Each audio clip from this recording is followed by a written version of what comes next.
했잖아요. 이게 요즘 되게 뉴스가 엄청 많이 나오고 있거든요. 그래서 음, 이 중국 우한에서 발생한 폐렴 바이러스가 이게 점점 확산될 조짐이 보이고 있다고 해요. 뉴스에서는. 음, 오늘 오전까지 이 바이러스로 사망한 환자가 중국에서 현재 41명에 달하고 음, 확진 판정을 받은 환자도 1287명으로 1000명을 넘겼어요. 음, 프랑스와 호주에서도 중국 우한시에서 시작된 신종 코로나 바이러스 확진 환자가 나오고, 그러니까 유럽 대륙에서 감염 사례가 나온 건 지금이 처음이라고 하는데, 또 네팔에서도 처음으로 확진자가 나오면서 우한 폐렴이 전 세계적으로 번지고 있대요. 현지 시간 24일로 유럽이라든지 미국 이런 데서 확인된 건 모두 3명이고, 아직까지는 미미한 수준이지만 미국을 넘어서 유럽과 호주, 남아시아에서도 이른바 우한 폐렴 확진자가 나오면서 이 신종 코로나 바이러스가 전 세계 곳곳으로 퍼져나가려는 그런 모양새인 것 같아요. 음, 이런 폐렴 바이러스가 점점 확산됨에 따라 이 전 세계인들이 많이 걱정을 하고 있는데, 음. 예, 총재님은 어떻게 생각하세요? 코로나 바이러스는 세계인을 좀 놀라게 하겠지만 큰 문제는 없어요. 큰 문제가 없고 그거는 이제 나하고 연관이 있다고 봐요. 아, 그러나 이 바이러스는 이거는 그렇게 무서운 게 아니고 이보다 100배, 1000배 무서운 바이러스가 만들어지고 있다는 게 중요해요. 100배, 1000배 무서운 바이러스가 앞으로 생길 거라고요? 생기지. 지금 바이러스는 우리가 지금 이 바이러스는 그렇게 무서운 바이러스가 아니에요. 어? 아, 네, 네. 진짜 무서운 바이러스가 앞으로 더 무서운 바이러스가 올 수 있지. 아, 그게 그 시기가 혹시 언제쯤 될까요? 그거는 내가 뭐 아직 결정이 아직 안 돼. 아, 네, 알겠습니다. 그러면 총재님, 음. 현재 비공식적으로 뭐 중국에서 폐렴 바이러스에 의해서 사망한 사람들이 음. 비공식적인 건데 뭐 9만 명이라고 하는데 이게 사실인가요? 그 고만면이 아니지. 비공식적으로 하는 거는 자기들이 추정하는 거니까. 아, 그러면 그냥 찌라시 같은 그런 거죠? 그렇지, 그렇지. 예. 그러니까 음. 진짜 뉴스만 보면 되는 거죠? 이- 바이러스는 조금 시간이 지나면은 코로나 바이러스는 이제 좀 가라앉지 큰 문제가 없어요. 아, 네.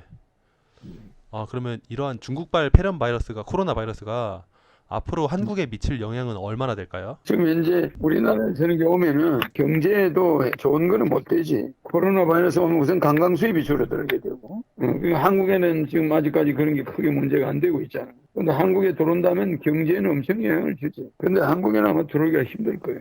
네. 그런 이유가 있어요. 오늘 내가 이야기하기가 좀 곤란하네.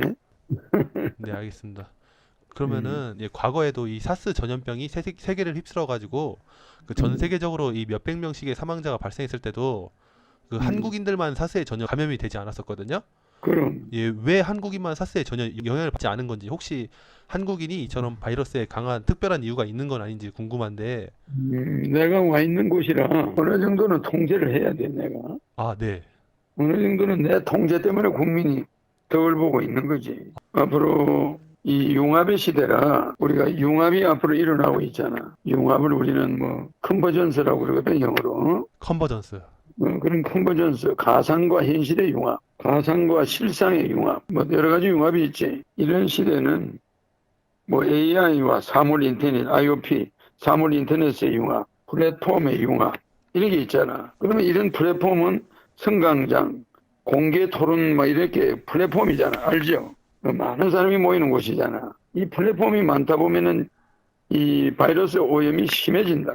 사물 인터넷을 통해서도 바이러스가 퍼져나가잖아. 인터넷 바이러스 있잖아. AI에도 바이러스가 있다고. IoT, 사물 인터넷에도 바이러스가 그런 게 있단 말이야. 그러니까 갈수록 전철역이라든지 플랫폼이 많아져요. 각종 대규모 사람들이 모이는 데가 많아지잖아. 그리 될수록 전염병을 한번 무서운 전염병이 나오면 순식간이야. 이런 플랫폼 시대거든, 지금은. 승강장이라든지 공개 토론장이라든지 복합적인 역이라 복합 상가라든지 그러니까 미래가 이런 많은 플랫폼이 융합되는 사회거든.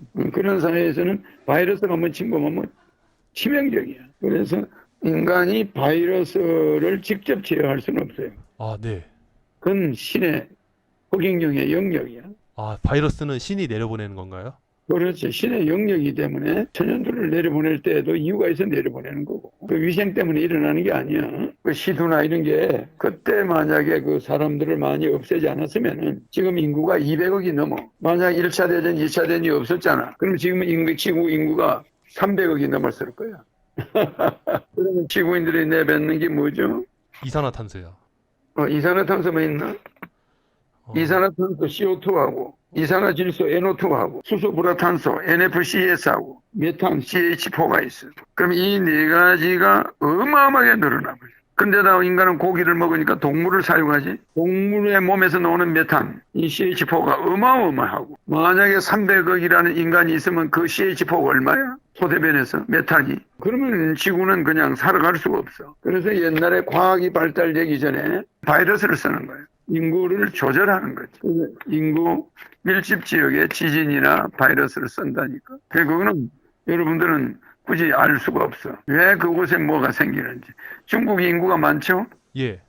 과잉 생산되죠? 네네. 그럼 나중에 뭐가 올 수 있겠죠? 예. 와. 어쨌든 그런 이유가 있다는 걸 알고 있습니다. 그런 상상할 수 없는 일들이 있으니까 그래 알고 있습니다. 네, 알겠습니다. 그럼 앞으로 중국에서 집중적으로 이 바이러스가 퍼지고 있는 건데 앞으로 이 중국에는 얼마나 피해가 생길까요, 총재님? 인구가 많은 곳에는 조금 피해를 생긴다고 봐야지.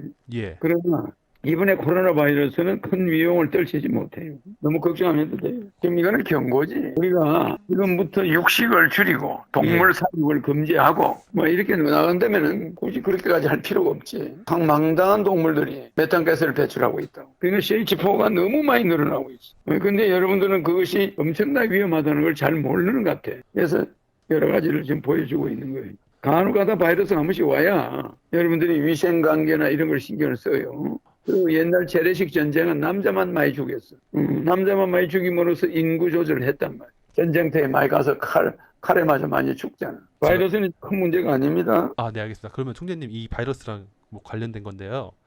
총재님께서는 강연 때 여러 번 그 찰나 바이러스에 대해서 얘기를 해주셨잖아요. 찰나 바이러스가 무슨 바이러스?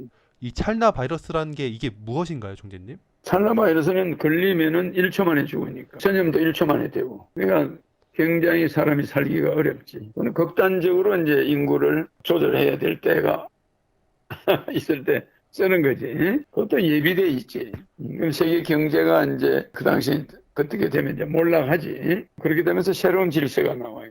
그래서 인간들이 이제 양적인 걸 쫓다가 질적으로 돌아서는 거지. 그런 계기가 돼요. 지금은 양이 임계 질량이 있어요. 어떤 양도 핵폭탄도 임계 질량까지는 괜찮잖아. 그 임계 질량을 넘으면 폭발하죠. 아, 그러면 총재님 이 찰나 바이러스가 나타나는 시기는 언제쯤인가요? 그거는 지금 이야기할 수가 없어요. 그건 뭐 내가 공개할 수가 없지. 아, 예, 알겠습니다. 네, 그러면 총재님 이 찰나 바이러스로 사망하는 사람들은 어떤 사람들이 되나요? 찰나 바이러스는 예. 그거는 어떤 특정한 민족들이 많이 죽어나가겠지. 아,